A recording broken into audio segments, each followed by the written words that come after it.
Pusauģi, es vēlētos uzzināt, ko jūs darat pa naktīm? Kā jūs sevi atjaunojat? Tāpēc parunāsim par pusauģu miega režīmu. Pusauģu vecumā nereti ir traucēts miegs. Pārāk ieilgušas stundas pie viedierīcēm, kā arī hormonālas pārmaiņas nereti izjauc miega ciklu. Savukārt neizgulēšanās rada grūtības nākamajā mācību dienā.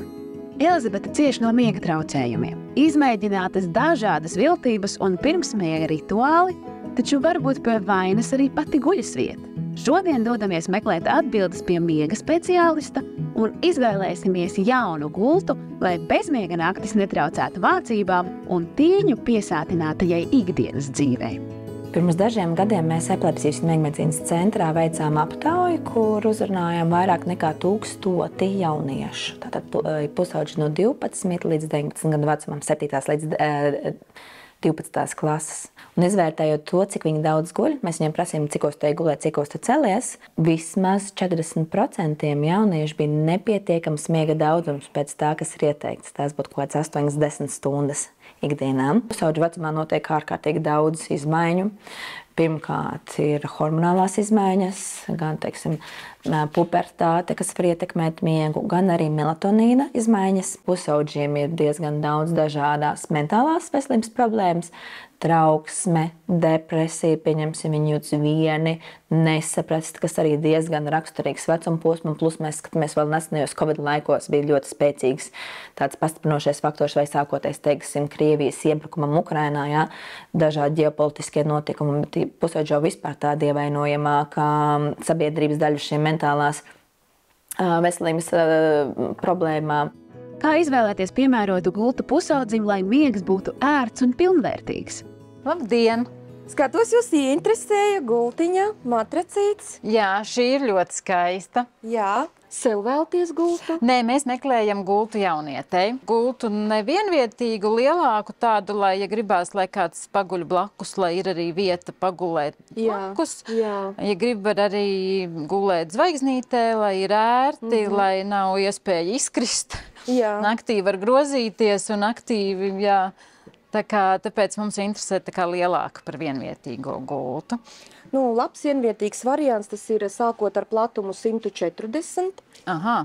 Šeit ir 160 platums, tas jau ir tā kā labs divvietīgs. Jā, bet, pilnīgi pietiekoši būtu, ja teiksim, viens pats tā diezgan ērti, jā, un komfortabli arī būtu izmērs 140.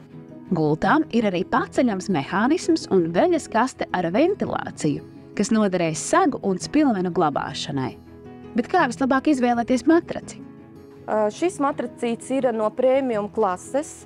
Viņam ir iestrādāts šis te virsmatracīts, kas pilnībā noņemās nost un, pieņemsim, paņemt līdzi, vai arī kādam ciemiņam piedāvāt. Matračiem tātad noņemās nost arī gan virsmatracītim, gan pamatmatracim, noņemās šie te pārklāji nost. Jā, viņi ir iestrādāti arī ar linu šķiedrām, un šos te pārklājus var mazgāt 60 grādu temperatūrā.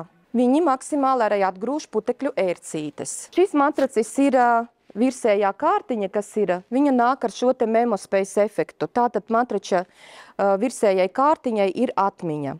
Viņa ir maksimāli relaksējoša un iedarbojas atslābinoši. Jo šeit ir tieši šis te Memospace materiāls, ja, kas ir ortopēdiski veidots tieši ar atslābinošu efektu. Viņš apņem ķermeņa formas un mazlietiņās silda.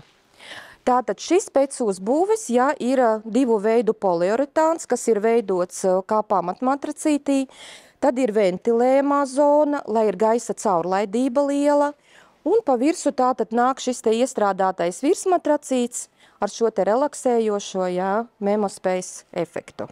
Jā, šis ir veidots ar pocket atspērītēm. Jā, visiem veidiem, kuri pocket atspēres, pašas atspēres ļoti sabalansē ķermeņa svaru, masu pa zonām.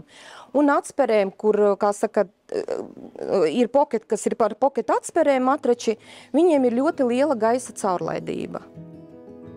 Perfektās gultas meklējumos apguvām arī zelta likumu. Jo vecāks gulētājs, jo augstākai jābūt gultai un matracim, jo tad no tā ir vieglāk piecelties.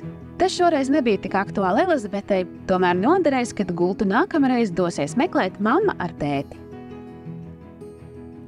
Ķermeņa higiēna, mazgāt matus, tīrīt zobus, noņemt kosmētiku, vēl tīras drēbes. Tieši tāpat ir arī miega higiēna. Tie ir paradumi, sajūtas, rīcības, ne tikai pirms gulētiešanas, bet arī dienas laikā, kas mums palīdz nodrošināt labu un veselīgu miegu.